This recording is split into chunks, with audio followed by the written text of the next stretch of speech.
From the get-go, I knew what I was about. Even as a little kid, my dolls and teddy bears were the healthiest on the block, all thanks to Dr. Julia.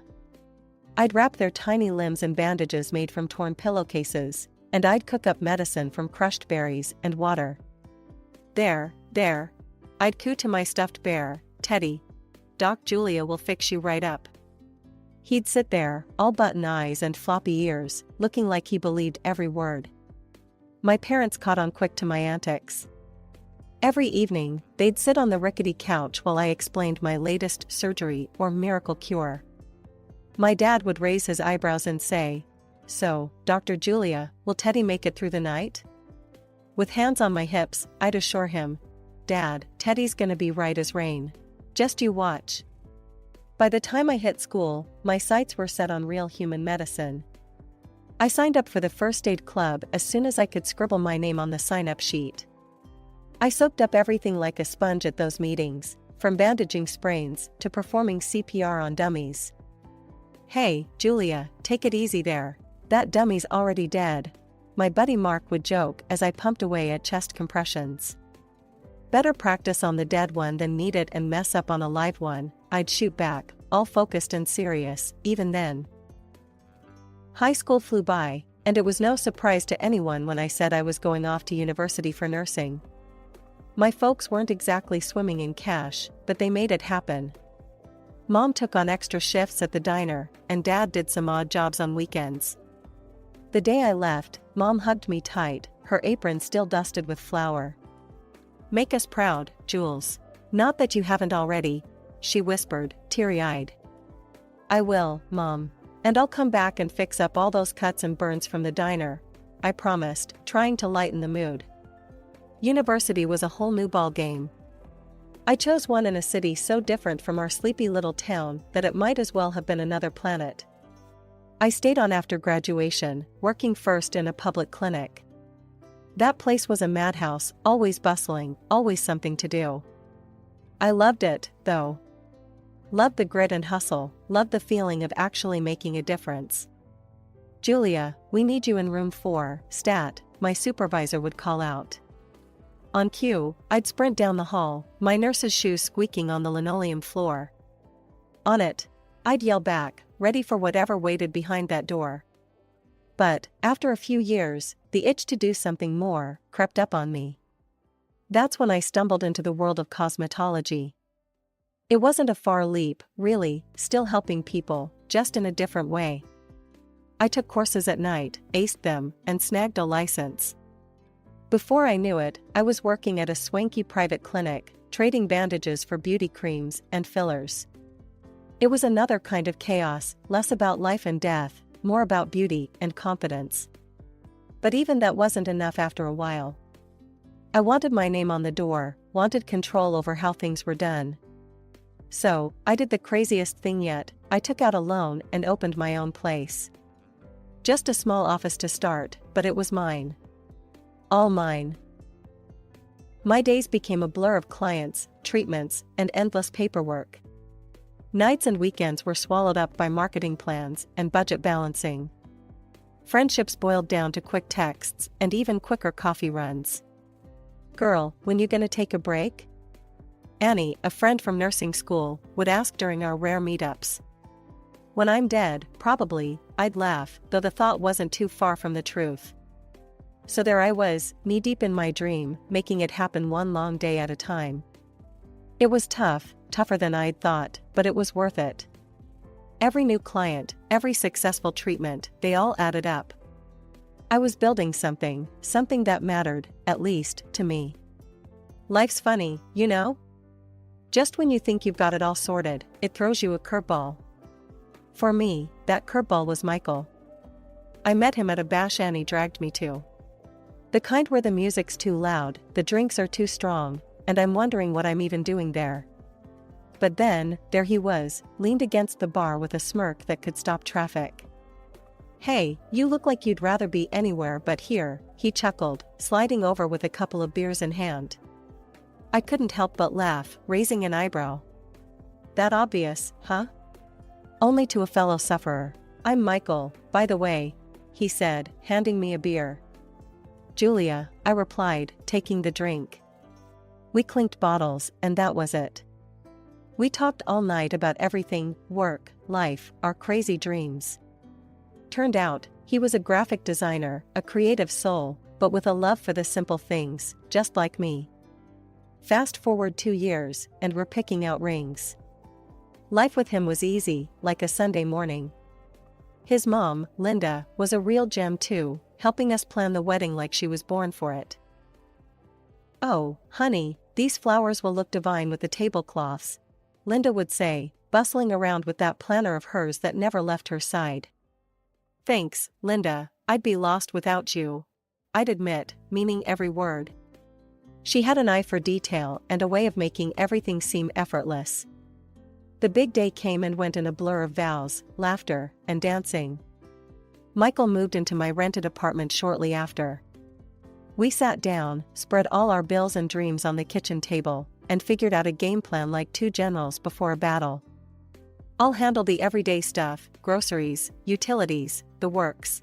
You just focus on knocking out that business loan," Michael proposed, all serious and businesslike. "Sounds like a plan," I agreed, relieved to have him on board with the finances. We even started talking about saving up for a house, maybe a couple of kids down the line. Everything was clicking into place. But then, things got weird with Linda. She started acting all distant and cold, a total 180 from the wedding planner extraordinaire I knew. No more invites over for Sunday dinner, no calls, just radio silence. "Babe, what's up with your mom? Did I do something wrong?" I finally asked Michael one evening, after weeks of getting the cold shoulder. He sighed, running a hand through his hair. "Look, Julia, Mom's, well, she's got some health issues, mental health stuff. It's making her act out. It's not you, I promise. Should I talk to her, try to smooth things over?" I suggested, though the thought of confronting Linda made my stomach twist. No, let's just give her space. I don't want you caught up in her drama," Michael insisted, his tone final. I was relieved, to be honest. Dealing with in-law drama on top of running a business was not how I envisioned married life. So, I backed off, focusing on my clients and that mountain of a loan I was determined to conquer. A year into our marriage, and the sweet setup Michael and I had was crumbling. He came up to me one evening, looking all kinds of serious. "Julia, listen, Mom's not doing great. Her health's gone downhill fast. I need to help her out," he started, avoiding my eyes. "And by help her out, you mean?" I prodded, already dreading the answer. "I mean financially. I gotta take care of her bills for a bit," he said, as if it was just a minor change in plans. "A bit? Michael, what does that mean for us? For our plans?" I asked, trying to keep my voice steady. "It means I need you to cover our stuff. Just for a while, babe, I promise," he said, with a look that meant he was pleading. So, there I was, thrown into covering everything. Rent, utilities, groceries, you name it, I paid it. My days at the office stretched longer and longer. I skipped lunches, worked through weekends, took every client I could get my hands on. One night, I called my folks, voice nearly breaking. "Hey, Dad, it's me. Things are a bit tight right now. Would you mind helping out a bit?" "Of course, sweetheart. We'll send a little something your way," Dad said, his voice full of worry. This went on for over a year. I managed to pay off the loan from my office. It was mine, all mine, but the victory felt hollow. I was bone-tired, running on fumes. One evening, I couldn't hold it in any longer. "Michael, this temporary thing has been over a year. I'm burned out. It's too much." He looked at me, really looked at me, for the first time in months. "I'll get a second job. I'll sort it out," he said, finally showing some spine. True to his word, he got that second job, but it was like trading one problem for another. Now, he was never home, and when he was either too tired to talk or too stressed to be the man I married. Months rolled by, and nothing changed. The money he gave me for the house was a joke, barely enough to cover a week's groceries. "We need to talk, Michael. This isn't working. Where's all your money going?" I demanded one night, frustration boiling over. "I'm doing everything I can, Julia. All my money? It's going to Mom, to her care. You know that." He shot back, voice rising. "That's not good enough. We have our own life, our own bills. What about us?" I yelled back. He paused, then dropped a bombshell.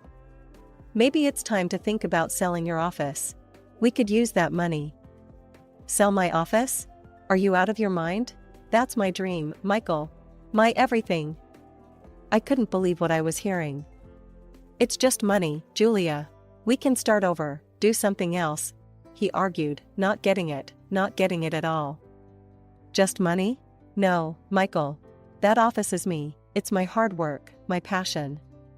You want me to sell my soul too?"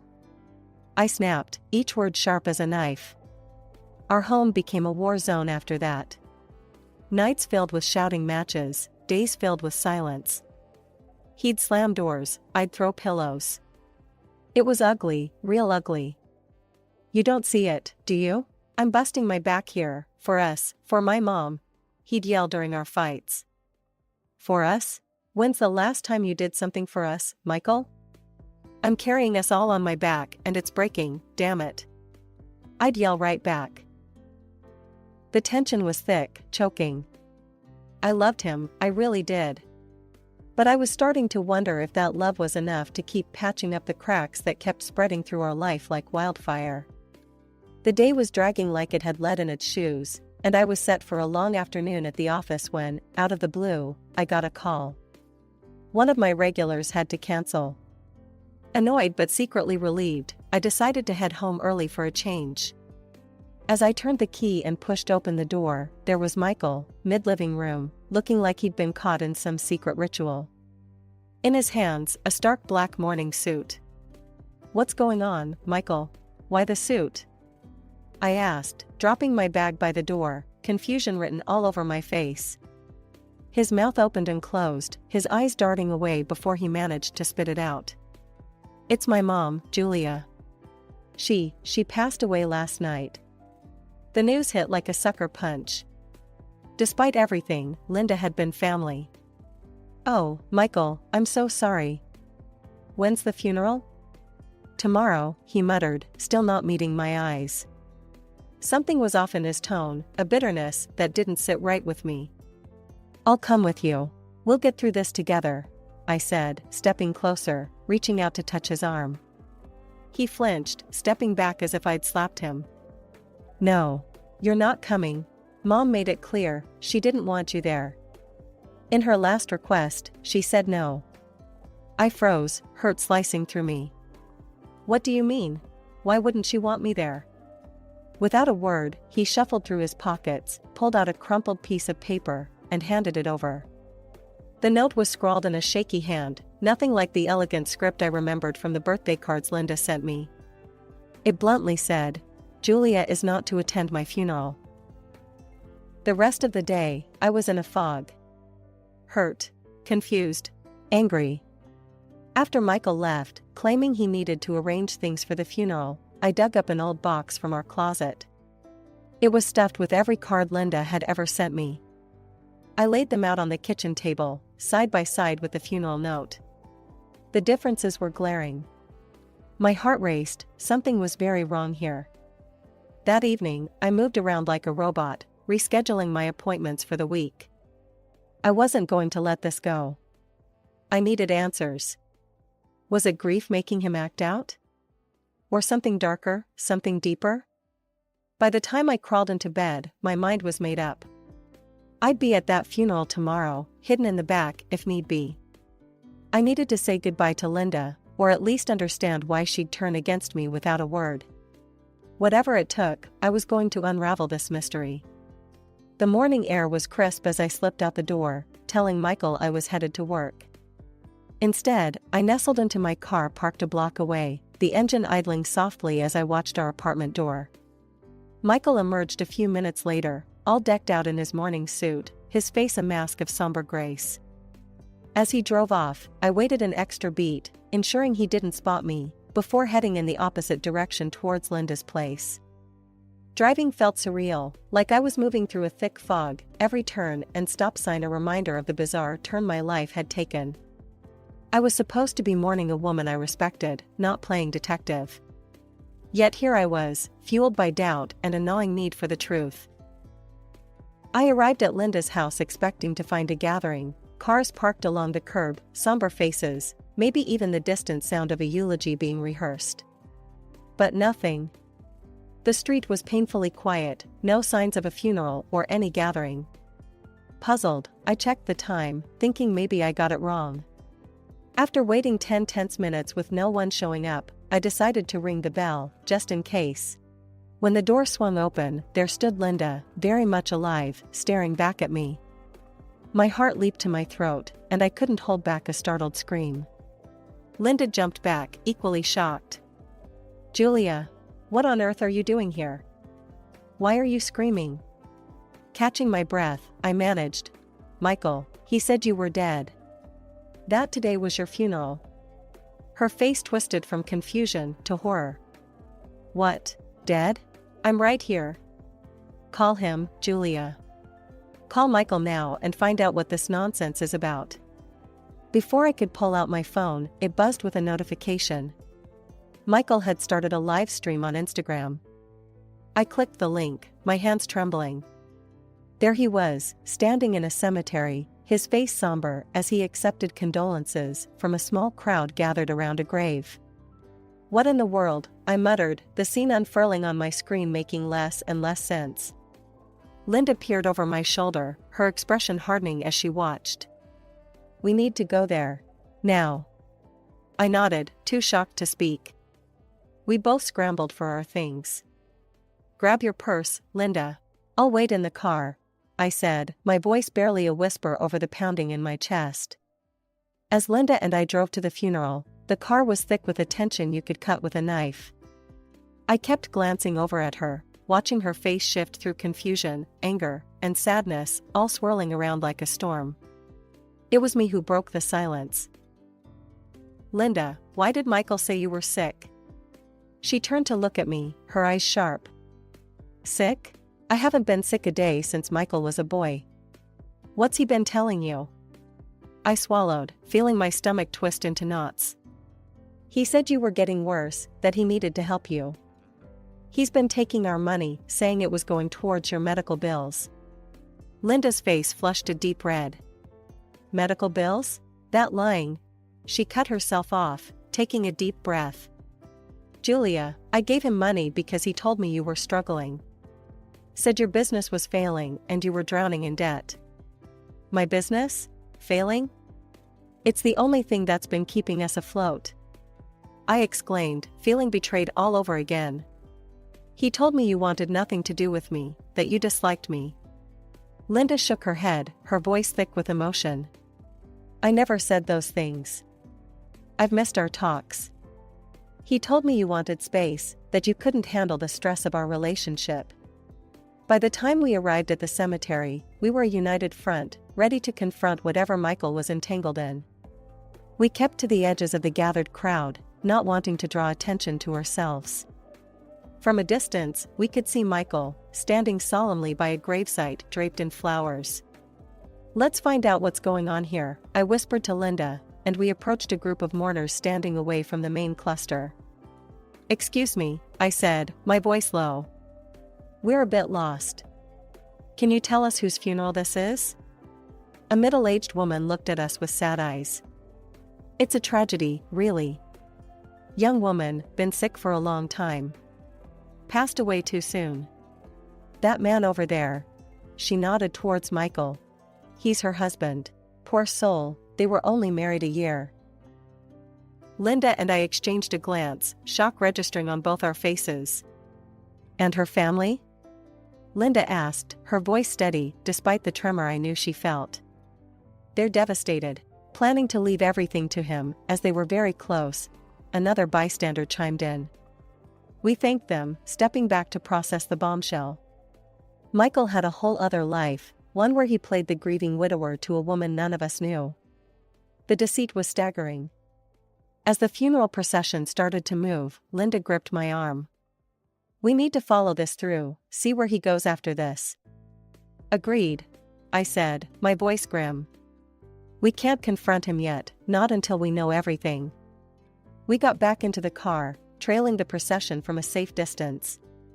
My mind was racing, every piece of the puzzle so far, painting a picture so ugly I could hardly believe it was real. "We'll get to the bottom of this, Linda. Whatever it takes," I promised her as we drove. She nodded, her face set in determination.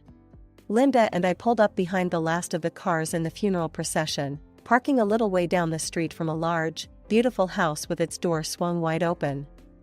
We exchanged a glance, steeling ourselves for whatever lay ahead, and then we walked towards the house, the murmur of voices guiding us to the living room. Inside, a man, older, with a somber, dignified air, was speaking to Michael, his voice thick with grief. "You're our son now, and everything we have, our home, our business, it will all be yours." It's what she would have wanted after everything. Michael, his face wet with tears, looked up and responded with a choked voice. "Thank you. I've lost my parents long ago. Being part of your family means everything to me." Linda couldn't take it anymore. She burst into the room, her voice loud and clear, cutting through the thick air. "When exactly did I die, Michael?" The room fell silent. Heads turned. Michael's face went from sorrow to shock in an instant. "Mom, what are you doing here?" I stepped up beside Linda, my own anger flaring. "Yeah, Michael, explain to us all how you could be married again when your wife is very much alive." The elderly couple looked from Michael to us, confusion etching their faces. "What is this? Who are these people?" the woman asked, her voice trembling. Linda took a deep breath, her eyes never leaving Michael's face. "I'm his mother, and this is his wife. His first and only legal wife, as far as we knew." The revelation hit like a thunderclap. The room erupted with voices, the couple demanding an explanation from Michael.